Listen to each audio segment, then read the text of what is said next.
तो सवाल ये पैदा होता है, लिखे हुए हुक्म के मुताबिक किथे लिखे होया? आम कहते हैं सब कुछ मनुख के मत्थे विच लिखे होया है, लिखिया होया है। ये कदों लिखिया गया है, किवें लिखिया जाता है?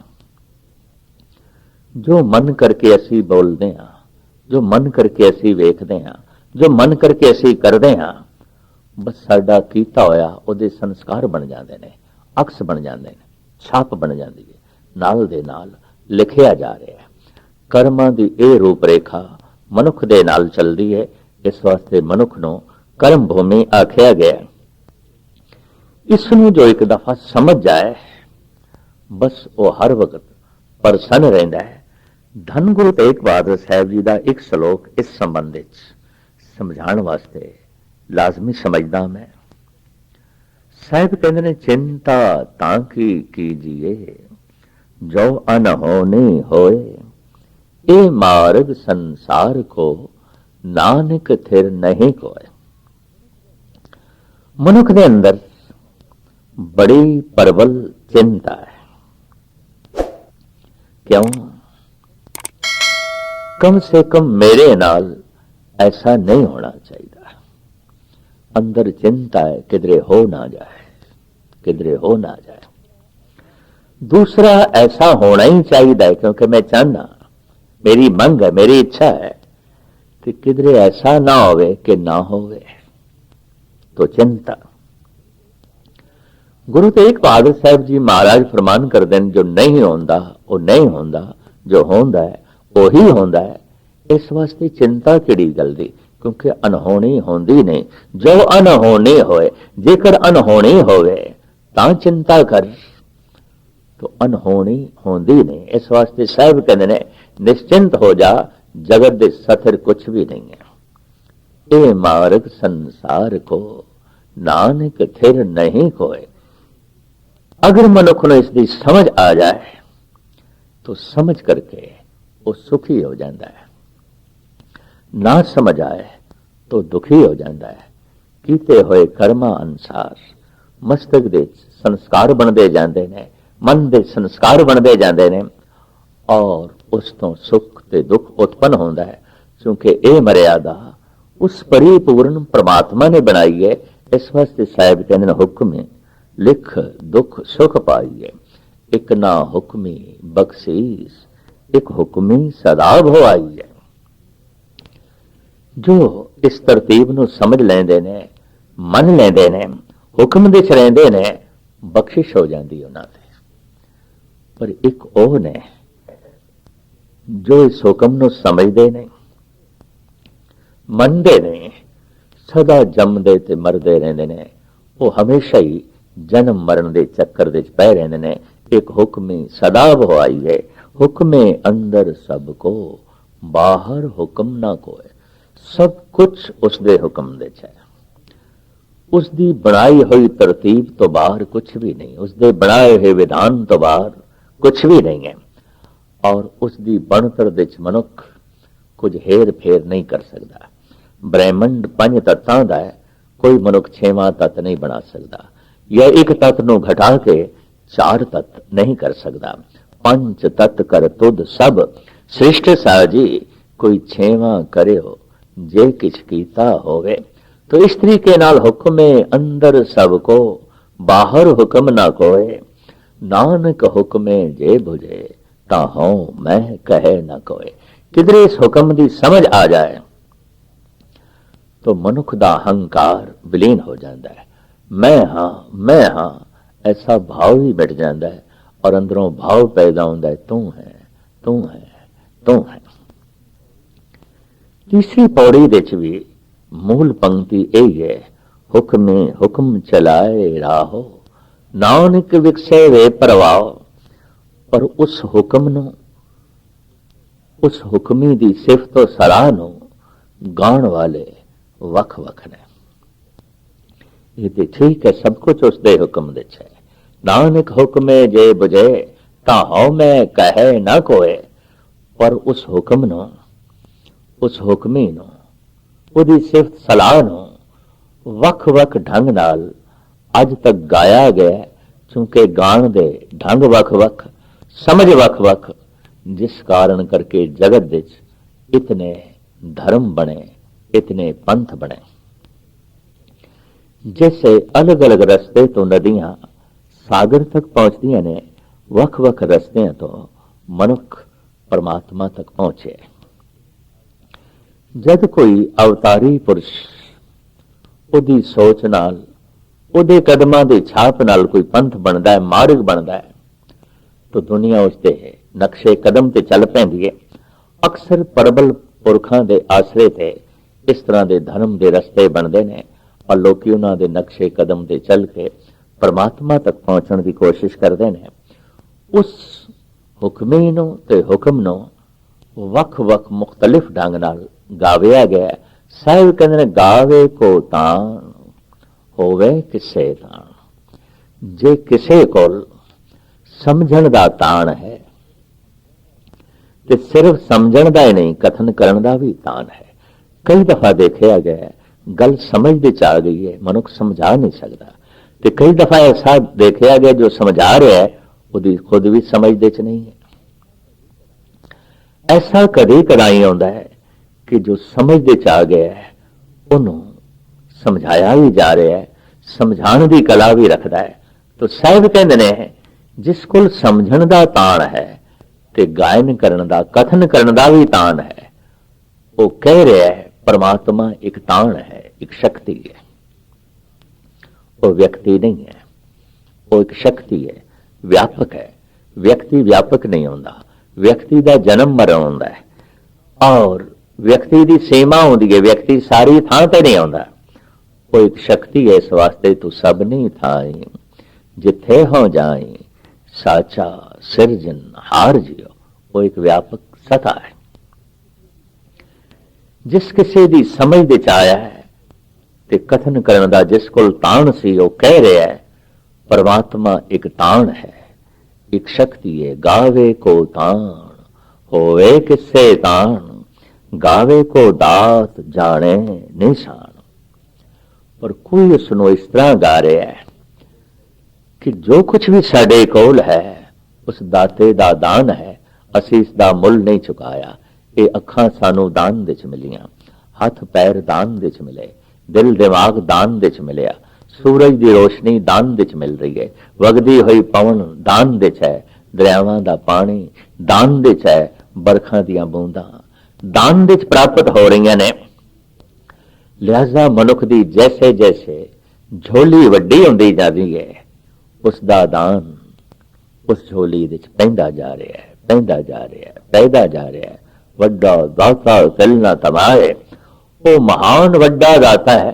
ਕੋਈ ਉਸ ਦੀਆਂ ਦਾਤਾਂ ਨੂੰ, ਦਾਤੇ ਦੀਆਂ ਨਿਸ਼ਾਨੀਆਂ ਜਾਣ ਕੇ ਗਾ ਰਿਹਾ ਹੈ, ਤੂੰ ਦਾਤਾ ਹੈ, ਦਾਤਾ ਹੈ। ਇਸ ਢੰਗ ਦਾ ਖਿਆਲ ਇਸ ਦੇਸ਼ ਦੇ ਵਿੱਚ ਪ੍ਰਚਲਿਤ ਕੀਤਾ ਵਿਸ਼ਨੂੰ ਨੇ। ਇਸ ਵਾਸਤੇ ਉਸ ਨੂੰ ਭੰਡਾਰੀ ਆਖਿਆ ਗਿਆ। ਭੰਡਾਰੇ ਦੇ ਵੰਡਣ ਵਾਲਾ ਨਹੀਂ, ਬਲਕਿ ਉਹ ਜੋ ਪ੍ਰਮਾਤਮਾ ਭੰਡਾਰੀ ਹੈ ਉਸ ਦਾ ਗਿਆਨ ਦੇਣ ਵਾਲਾ। ਵੀ ਸਭ ਕੁਝ ਸਾਡੇ ਕੋਲ ਉਸ ਭੰਡਾਰੀ ਦਾ ਦਿੱਤਾ ਹੋਇਆ ਹੈ, ਉਸ ਪਰਮਾਤਮਾ ਦਾ ਦਿੱਤਾ ਹੋਇਆ ਹੈ। ਅਸੀਂ ਇਸ ਦਾ ਕੋਈ ਵੀ ਮੁੱਲ ਨਹੀਂ ਚੁਕਾਇਆ, ਸਾਨੂੰ ਮੁਫਤ ਵਿੱਚ ਮਿਲਿਆ ਹੈ, ਦਾਨ ਵਿੱਚ ਮਿਲਿਆ ਹੈ।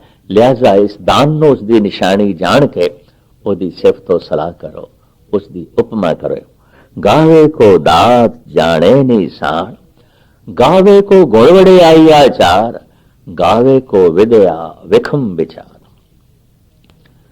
ਕੋਈ ਉਸ ਦੀਆਂ ਸੁੰਦਰ ਸੁੰਦਰ ਵਡਿਆਈਆਂ ਨੂੰ, ਗੁਣਾਂ ਨੂੰ ਗਾਇਨ ਕਰਕੇ ਸਿਫਤੋ ਸਲਾਹ ਕਰ ਰਿਹਾ ਹੈ, ਔਰ ਬੜੀ ਬਿਖੜੀ ਵਿਦਿਆ ਨੂੰ ਸਾਹਮਣੇ ਰੱਖ ਕੇ ਉਸ ਦੀ ਉਪਮਾ ਕਰ ਰਿਹਾ ਹੈ। ਇਸ ਪਹਿਲੂ ਚ ਬ੍ਰਹਮਾ ਆ ਜਾਂਦਾ ਹੈ। ਉਹ ਗੁਣਵਾਨ ਸੀ, ਦਾਰਸ਼ਨਿਕ ਸੀ, ਫਿਲਾਸਫਰ ਸੀ, ਕਵੀ ਸੀ, ਸੰਗੀਤਕਾਰ ਸੀ। ਅਕਸਰ ਮੋਟੀਆਂ ਗੱਲਾਂ ਸਮਝ ਦੇ ਚ ਆ ਜਾਂਦੀਆਂ। ਜੋ ਕੁਝ ਹੈ ਦਾਨ ਹੈ, ਦਾਤੇ ਦੀ ਉਪਮਾ ਕਰੋ, ਸਮਝ ਦੇ ਚ ਆ ਜਾਂਦੀ ਹੈ ਗੱਲ। और एक तीसरा, गावे को साज करे तनखे, गावे को जी ले फिर दे।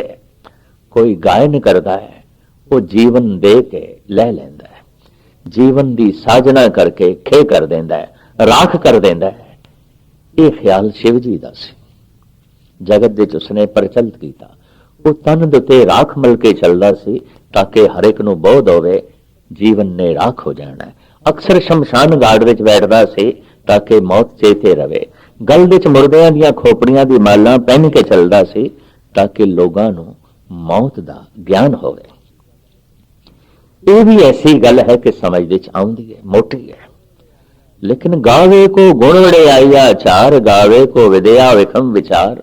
ਬ੍ਰਹਮੇ ਦੀ ਬਿਖੜੀ ਵਿਦਿਆ ਸਮਝ ਦੇ ਚ ਨਾ ਆਈ। ਵਿਸ਼ਨੂੰ ਦੇ ਮੰਦਰ ਬਣੇ, ਸ਼ਿਵ ਜੀ ਦੇ ਮੰਦਰ ਬਣੇ, ਬ੍ਰਹਮੇ ਦੇ ਮੰਦਰ ਨਾ ਬਣ ਸਕੇ। ਬ੍ਰਹਮਾ ਉਸ ਢੰਗ ਦਾ ਪੂਜ ਨਾ ਹੋਇਆ ਜਿਸ ਢੰਗ ਦਾ ਵਿਸ਼ਨੂੰ, ਜਿਸ ਢੰਗ ਦਾ ਸ਼ਿਵ ਜੀ। ਇਹ ਤਿੰਨ ਦ੍ਰਿਸ਼ਟੀਕੋਣ ਬੜੇ ਭਾਰੇ ਵੱਡੇ ਪੱਧਰ ਦੇ ਪ੍ਰਚਲਿਤ ਹੋਏ।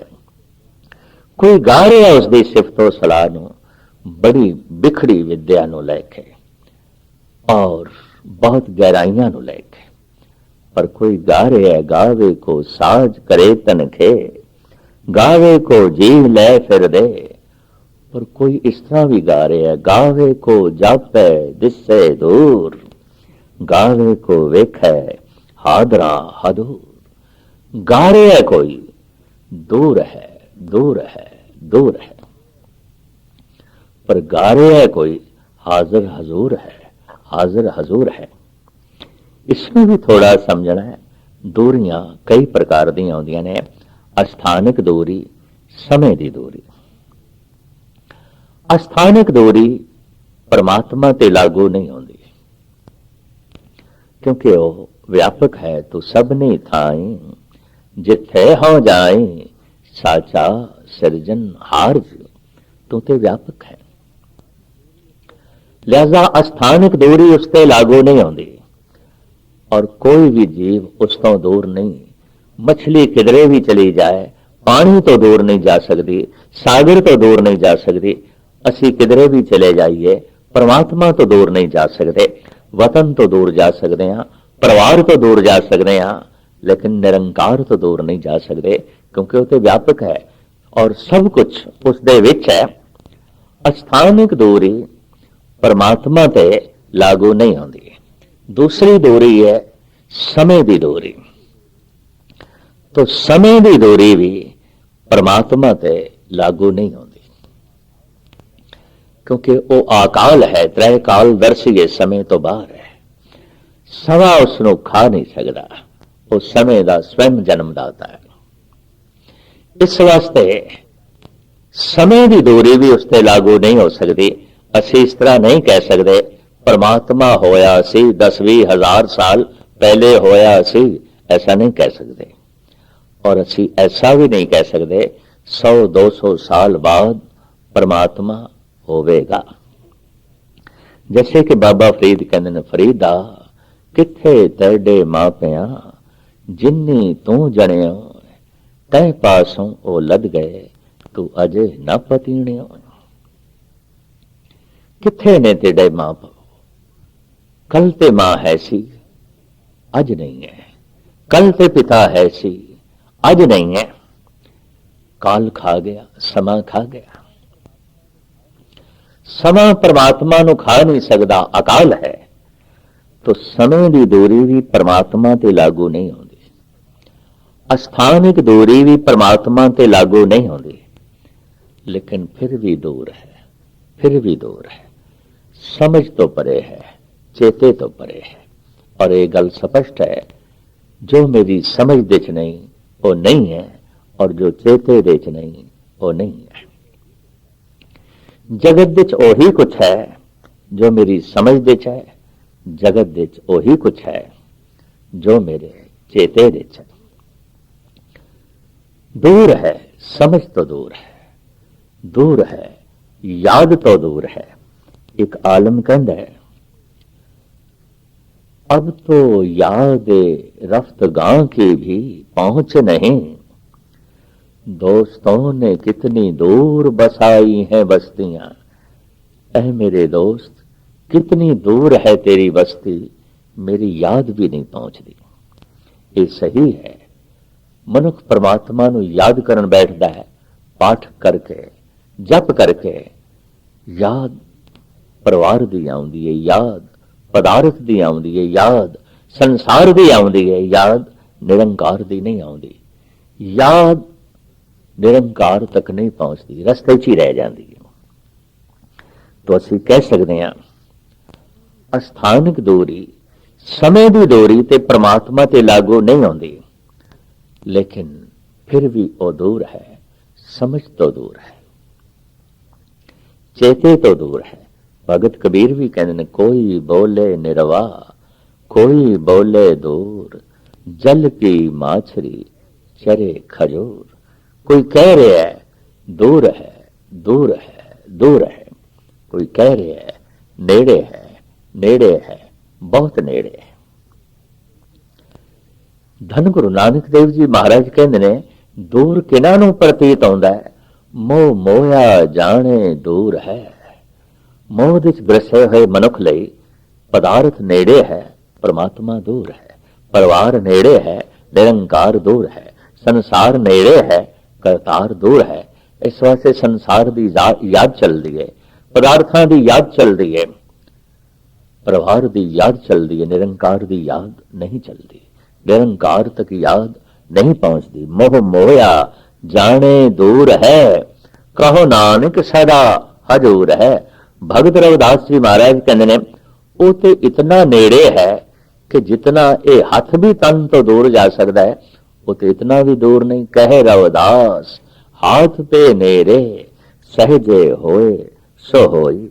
भाई साहब भाई नंद लाल इसनों इंज बयान करते हैं, ब्राह्मण मुश्ताक बुत जाहिद फिदाए खान का, हर खुजा जामे मोहब्बत दी दायम सरशार अस्त।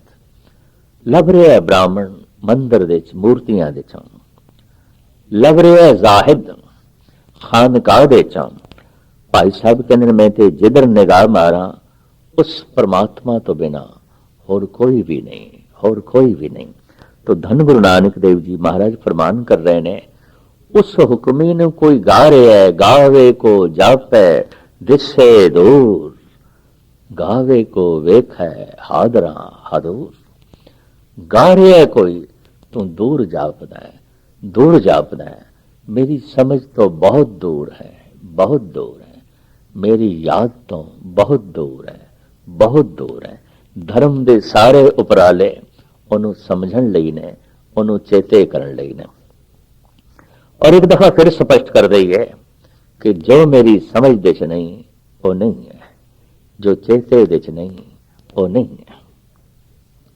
लिहाजा वही कुछ है जो समझ दे च है, वही कुछ है जो चेते दे च। तो गा रहा है कोई, तू बहुत नेड़े है, मेरे चेते दे च है, मेरी समझ दे च है। तो समझ तो मुराद भी ये नहीं कि वाकई वो पूरे दा पूरा समझ दे च आ गया। समझ ये आउंदी है, समझ समझ के समझ ये आउंदी है, हे प्रभु तू मेरी समझ दे च नहीं आ सकता, तू मेरी समझ दे च नहीं आ सकता। सागर विचों एक चम्मच पानी दी मिल भी गई तो की मिली, तेरी थोड़ी बहुत सूझबूझ मिल भी गई किनका मात्र, तो ये कोई तेरी सारी सूझबूझ थोड़ी है, पर किणक जी सूझबूझ जीवन नो आनंद बनाने वास्ते काफी है।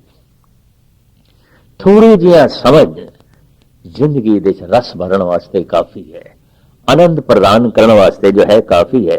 समझ समझ के ये समझ दे आउंदा है कि तू मेरी समझ दे नहीं आ सकता, तू मेरी समझ दे नहीं आ सकता। तो गा रहा है कोई, गावे को जापे दिसे दूर, दूर है तू मेरी समझ तो, दूर है तू मेरी याद तो, पर गा रहा है कोई, गावे को वेख है हादरा हादूर। मैं ते वेख रहा तू ते हाजर नाजर है, तू ते रंचक मात्र भी दूर नहीं। मैं ते जिधर निगाह मारदा तू ही तू है, तू ही तू है। तू सबने थाई जिथे हो जाए साचा सिरजन हार जियो। तो गावे को जापे दिसे दूर, गावे को वेखे हादरा हदूर। कथना कथी न आवे तोट, कथ कथ कथी कोटि कोट कोट। करोड़ां तरह के कथाकारां ने करोड़ां तरह दियां कथनियां करोड़ां वार कीतियां, पर कथनी दी तोट अजे भी नहीं आई। अजे भी नवी तो नवी गल चल रही है, कारण टोट नहीं आई, सीमा नहीं लभी, असीम है, अनंत है, बेअंत है। इस वास्ते कोई ये नहीं कह सकता होर अगे परमात्मा की की गल करिए, गल तो सारी मुक गई। नहीं, गल करन वाला मुक जाता है, गल नहीं मुकती। कथा करन वाला मिट जाता है, ओदी कथा नहीं मिटती। व्याख्या करन वाले रह जाते ने, व्याख्या उसकी चलती रहती है, चलती रहती है। इस वास्ते साहब कहते ने करोड़ा तरह के कथाकारां ने करोड़ा तरह दियां कथनियां करोड़ा वार कीतियां ने, लेकिन परमात्मा की कथा मुक्की नहीं, समाप्त नहीं हुई और समाप्त हो भी नहीं सकती। कथना कथी ना आवे तोट, कथ कथ कथी कोटि कोट कोट। कोई इस तरह भी गा रहा है, देंदा दे लेंदे थक पाए, जुगा जुगंतर खाई खाए। कोई इस तरह गा रहा है, देन वाला दे जा रहा है, दे जा रहा है, दे रहा है। लैण वाले एक दिन थक जाते हैं, एक दिन खांदियां खांदियां दंद गिर जाते हैं, एक दिन देखदियां देखदियां अखां रह जांदियां, दृश्य नहीं मुक जाते, अखां खत्म हो जांदियां, पकवान ते नहीं मुक जाते, दंद गिर जाते हैं, कन रह जाते ने, नाद ते खत्म नहीं हो जाता, अखां रह जांदियां ने, रूप रंग ते मिट नहीं जाता।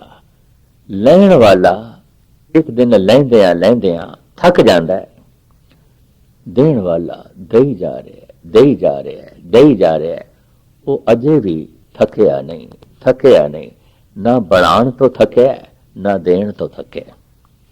ईसाई मत कहता है 6 दिन परमात्मा ने संसार नूं बनाण दे चलाया और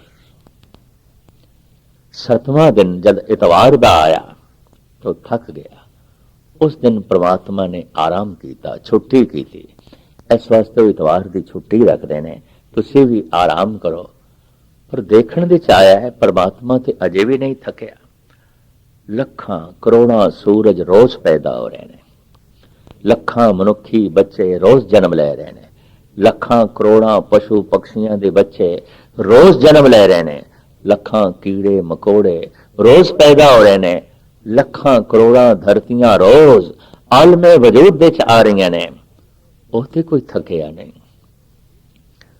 वो देंदियां देंदियां बनांदियां बनांदियां नहीं थकदा, लैंदियां लैंदियां खांदियां खांदियां आखिर लैण वाले एक दिन थक जाते ने, थक जाते ने, थक जाते ने।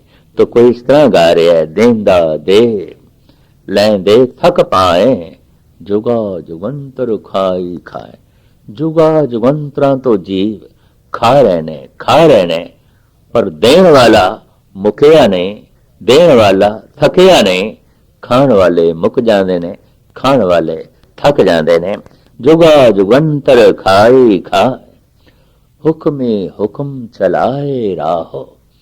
ओ हुक्मे समस्त नूं अपने हुक्म दे रस्ते विच तोरदा है। सूरज है, चंद्रमा है, जमीन है, आसमान है, उस दे बनाए हुए विधानक ढंग के मुताबिक चल रहे हैं। शरीर दे खून गर्दिश कर रहा है, श्वास गर्दिश कर रहे हैं, शरीर दे दिल धड़क रहा है। ओदा बनाया हुआ नियम, ओदी बनाई हुई नियमावली के मुताबिक सारा ब्रह्मंड गर्दिश दे है, ओदे नियम दे चल रहा है। ओदे नियम नूं कोई भंग नहीं कर सकता, ओदे विधान नूं कोई तोड़ नहीं सकता। कोई ऐसा सोचे कि खून नूं चलदे नूं रोक दईए ते मनुख जिंदा रहे, चलदे श्वासां नूं रोक दईए मनुख जिंदा रहे, चलदे दिल नूं रोक दईए ते मनुख जिंदा रहे। नहीं, जिंदगी ते इस तरह खड़ी है, चलदे रहन श्वास, चलदा रहे खून, धड़कदा रहे दिल। ये उसका बनाया होया नियम, ये उसका बनाया होया विधान।